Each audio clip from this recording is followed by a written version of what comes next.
এই জঙ্গলে এক নতুন সবুজ বাঘের উৎপাত বেড়েছে। আগে দুটো ফাঁকা গুলি ছোড়ো তো।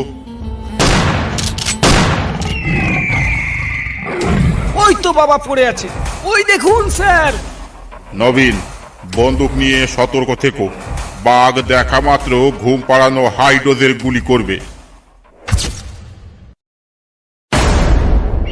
হারান, বোকামো করিস না। ওর কাছে একা একা যাওয়াটা তোর ঠিক হবে না। ওর কাছে একা একা যাওয়াটা কিন্তু আত্মহত্যার সমান।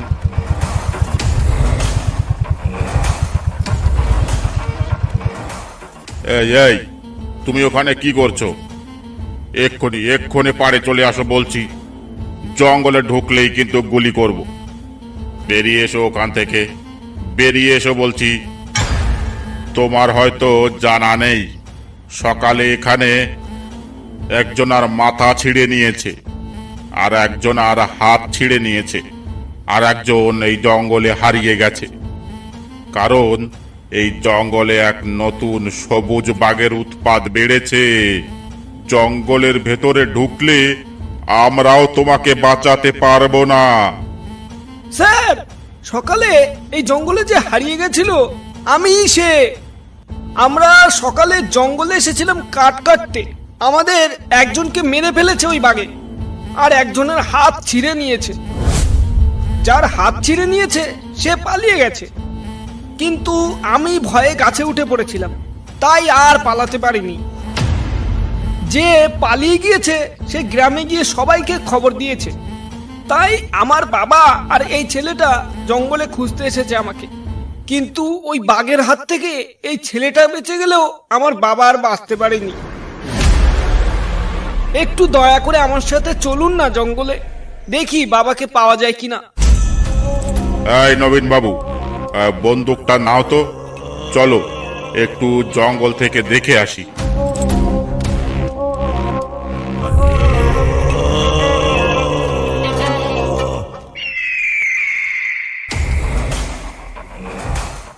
এই গুড্ডু, তুই কি জানিস আমাদের এই সুন্দরবনে নাকি একটা বড় সবুজ বাঘ আছে? কি বাঘ বললি তুলু? সে আবার হয় নাকি? তুই কি করে জানলি? আমাকে আমার দাদু ওই সবুজ বাঘের গল্প বলেছে। দাদু বলছিল ওই বাঘ নাকি বছরে 2-1বার দেখা যায়, আর একবার যদিও দেখা দেয় তাহলে নাকি মাসখানিক ধরে তার অমানবিক তাণ্ডব চলে জঙ্গলে। তুই সত্যি বলছিস তুলু? চল নালে আমি ওই সবুজ বাঘের গল্প শুনবো তোর দাদুর কাছ থেকে। আমাকে নিয়ে চল না। যাবি বলছিস? চল তাহলে। এদিকে সন্ধ্যাও হয়ে এলো, এখন এখানে দাঁড়িয়ে দাঁড়িয়ে হাওয়া খাওয়া ঠিক হবে না।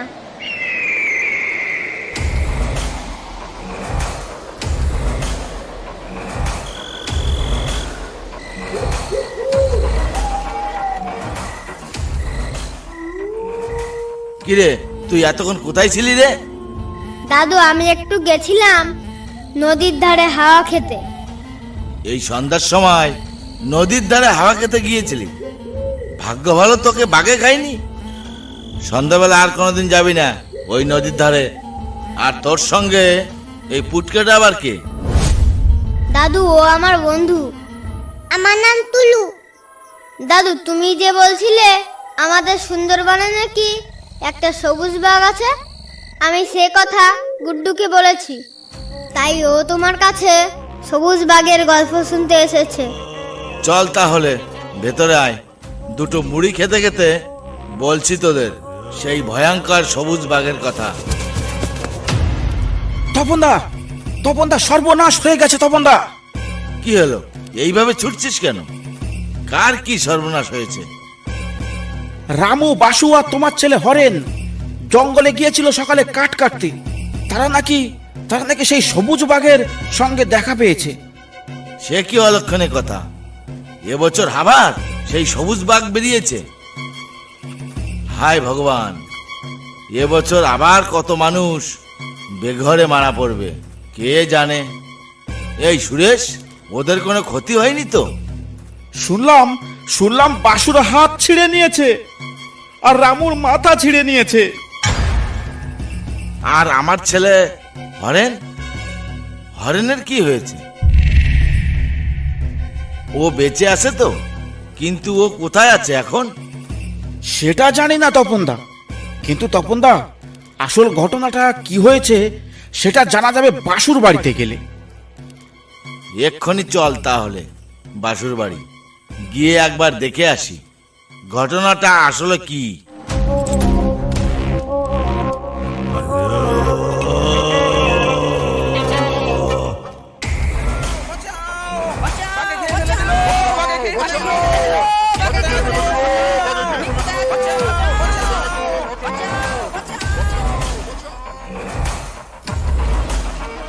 তপনদা দাঁড়াও, তপনদা দাঁড়াও, সর্বনাশ হয়ে গেছে।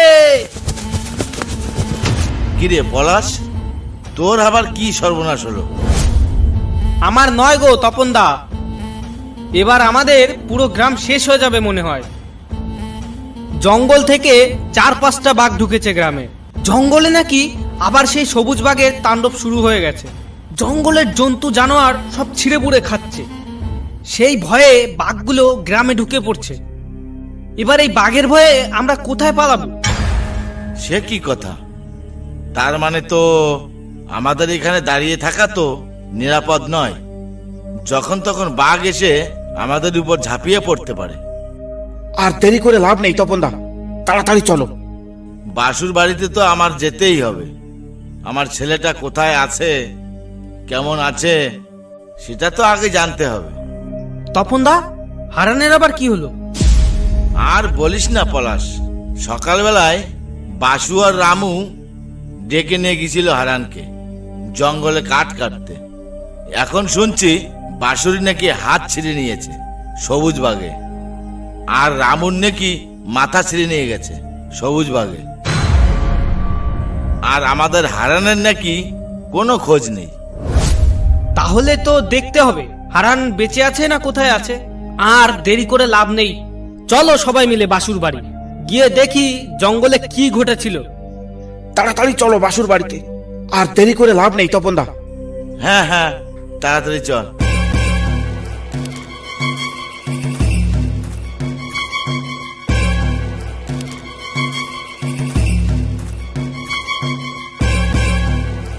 কিরে বাসু, তুই এই হাত কাটা অবস্থায় বাইরে দাঁড়িয়ে দাঁড়িয়ে কি করছিস? এইভাবে আর কিছুক্ষণ থাকলে তো মারা পড়বি তুই। কি আর করব বলো তপনদা, বাড়িতে তো কাউরি দেখতে পাচ্ছি না। বউটা যে কোথায় গেল, আর ছেলেটারেও তো দেখতে পাচ্ছি না। তোর ছেলে আমাদের বাড়ি টুলুর সঙ্গে রয়েছে, তা নিয়ে চিন্তা করিস না। কিন্তু জঙ্গলে কিভাবে কি হলো একটু বলতো? আর আমাদের হারান কোথায়? তপনদা, হারান এখনো বেঁচে আছে, কিন্তু কতক্ষণ বেঁচে থাকবে সেটা বলা মুশকিল। কেন, এমন কি হয়েছে হারানের যে বাঁচার মরার মধ্যে পড়ে রয়েছে? আমরা জঙ্গলে ঢুকে গাছে ঘা দিতেই খুব জোরে একটা গর্জন শুনতে পেলাম। আর সেই গর্জন শুনে হারান একটা গাছে উঠে পড়ে। আমি আর রামু সেই গর্জন শুনেও কোনো রকম পাত্তা দেইনি। তারপর গাছে দ্বিতীয়বার ঘা দিতেই জঙ্গল থেকে বেরিয়ে এলো এক বিরাট সবুজ বাঘ। বাঘটা বেরিয়েই আমার হাতে কামড় দেয়, আর আমি হাত টেনে নিয়েই পালাতে শুরু করি। কিছু দূরে এসে দেখলাম আমার হাতটা নেই, আর রামুর মাথাহীন দেহটা আমার পিছু পিছু কিছু দূর দৌড়ে এসে মাটিতে পড়ে গেল। আমি কোনো উপায় না দেখে নদীতে ঝাঁপ দিই। কিছুক্ষণ পরে সেখান থেকে যাচ্ছিল এক ফরেস্টারের বোট। তারাই আমার ঝড়খালি ঘাট পর্যন্ত পৌঁছে দেয়। সর্বনাশ, এ কি অবস্থা তোর? তোকে দেখে তো আমার রক্ত ঠান্ডা হয়ে যাচ্ছে। কিন্তু বাসু, তুই শেষবার হারানকে কোথায় দেখেছিলি? আমার এইটুকুই মনে আছে, আমি যখন শেষবার ওদের দিকে তাকিয়েছিলাম তখন হারান বলছিল, আমাকে ছেড়ে যেও না বাসুদা, আমাকে ছেড়ে যেও না। কিন্তু আমি কি করব বলো? আমি ওখানে থাকলে আমিও তো বেঁচে থাকতাম না। কিন্তু তোমরা আর দেরি করো না, হারান মনে হয় এখনো ওই গাছেই বসে আছে। তোমরা যত শিগগির পারো হারানকে ওই গাছ থেকে উদ্ধার করো, ও হয়তো এখনো বেঁচে আছে। বেশি দেরি করলে হয়তো ভয়ে অজ্ঞান হয়ে ও গাছ থেকে নিচে পড়ে যাবে, তখন আর সময় থাকবে না। কিন্তু তুই এইভাবে বেশিক্ষণ থাকিস না, তাহলে তোর কাছেও আর সময় থাকবে না। এই পলাশ, তুই ওকে এক্ষুনি গোসবা হসপিটালে নিয়ে চল। চল বাসু চল, এখানে আর বেশিক্ষণ এভাবে থাকিস না। তোকে এক্ষুনি ডাক্তারের কাছে যেতে হবে, না হলে তোকে আর বাঁচানো যাবে না। চল চল।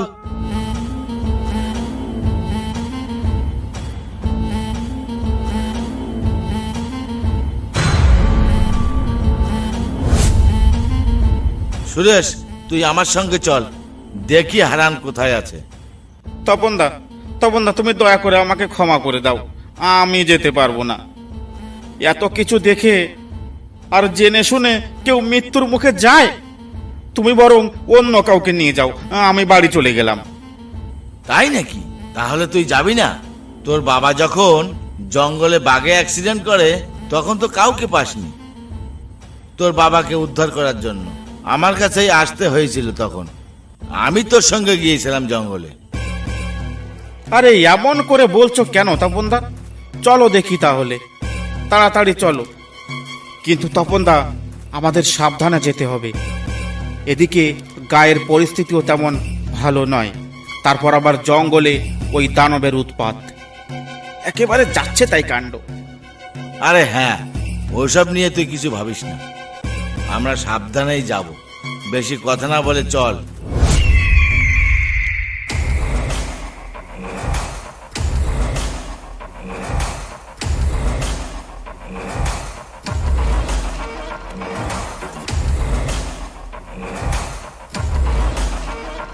তপনদা, জঙ্গলে তো ঢুকে পড়লাম, এবার এবার হারানকে একটু ডেকে দেখবো নাকি? আশেপাশে থাকলে ও আমাদের ডাক শুনতে পাবে। হ্যাঁ তাই তো, ওইভাবে ষাঁড়ের মতন চেঁচালে ওই সবুজ বাঘটাও তোর কথা শুনতে পাবে। তারপর তোর সামনে এসে বলবে, কেমন আছিস সুরেশ? তারপরে তুই বলবি, এই তো সবুজ বাঘ মশাই, তোমাকেই দেখতে এলাম জঙ্গলে। তুমি নাকি জঙ্গলে খুব উৎপাত করছো। ধুর তপনদা, এই জঙ্গলে মৃত্যুর মুখে এসেও তোমার মশ করা গেল না। আর একটু সামনে এগিয়ে চল, তারপর দেখছি কি করা যায়। কিন্তু পা টিপে টিপে চলবি, কোনো আওয়াজ করবি না।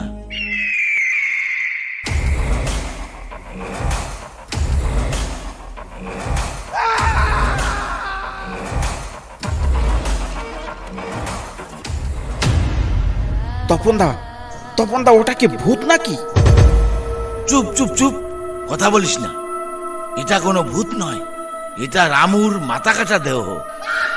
তপনদা, তার মানে হারানো আশেপাশে কোনো গাছে বসে আছে। একটু ডেকে দেখবো নাকি তপনদা? দাঁড়া, আগে থেকে ডাকিস না, একটু উপর দিকে চেয়ে দেখ, কোনো গাছে হারানকে দেখা যায় কিনা।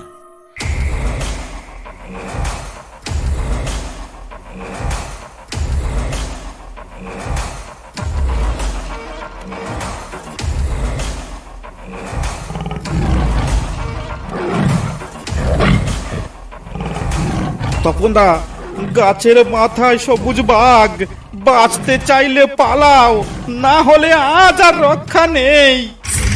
ওরে বাবারে, এ তো সবুজ বাঘ।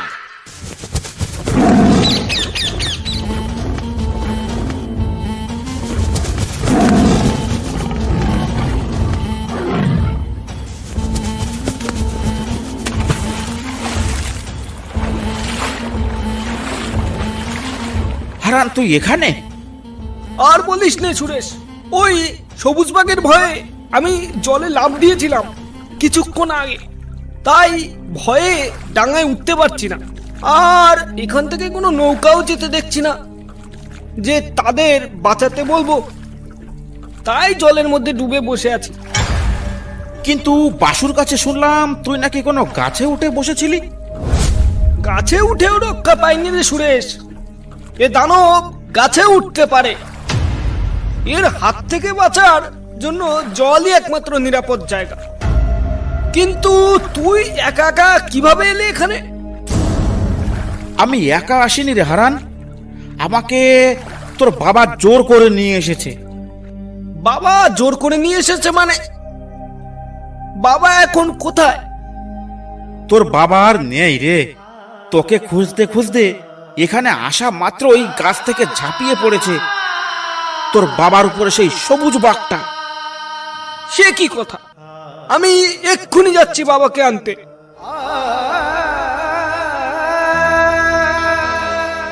হারান, বোকামো করিস না, ওর কাছে একা একা যাওয়াটা তোর ঠিক হবে না। ওর কাছে একা একা যাওয়াটা কিন্তু আত্মহত্যার সমান।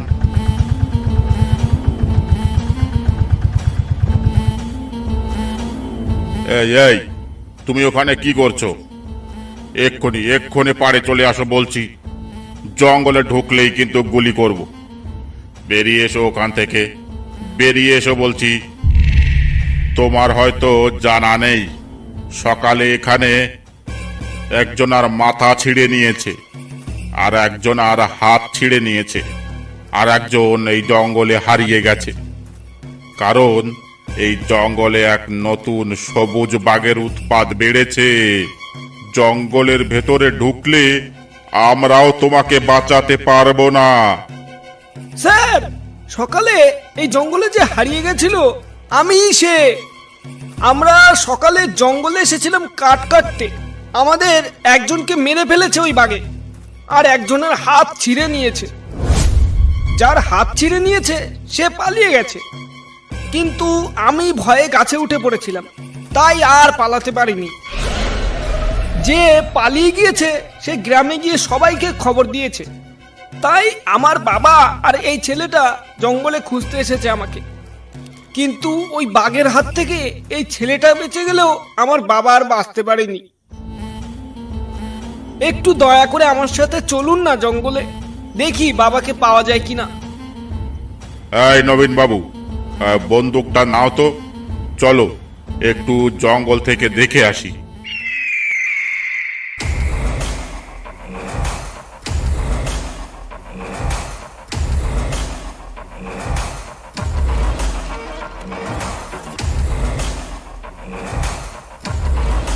নবীন বাবু, আগে দুটো ফাঁকা গুলি ছোড়ো তো।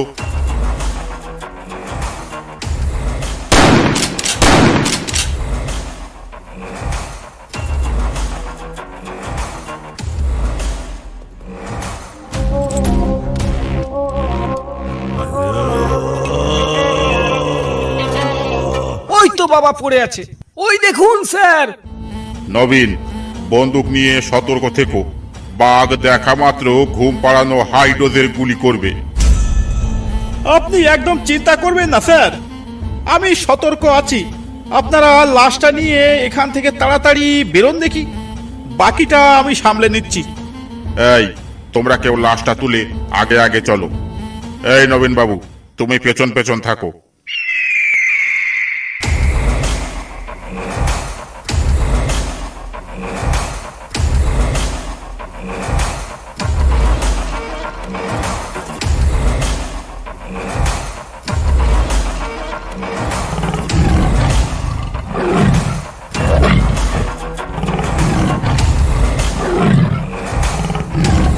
দেখুন স্যার, বাঘটা আমাদের দিকে তাকিয়ে আছে, কিন্তু আপনার বন্দুক দেখে আর আক্রমণ করতে পারছে না। ওরা বন্দুকের গুলির আওয়াজ শুনলে খুব ভয় পেয়ে যায়, তাই আমাদের উপর আক্রমণ করেনি। এই বোট ছাড়ো, চলো এখান থেকে।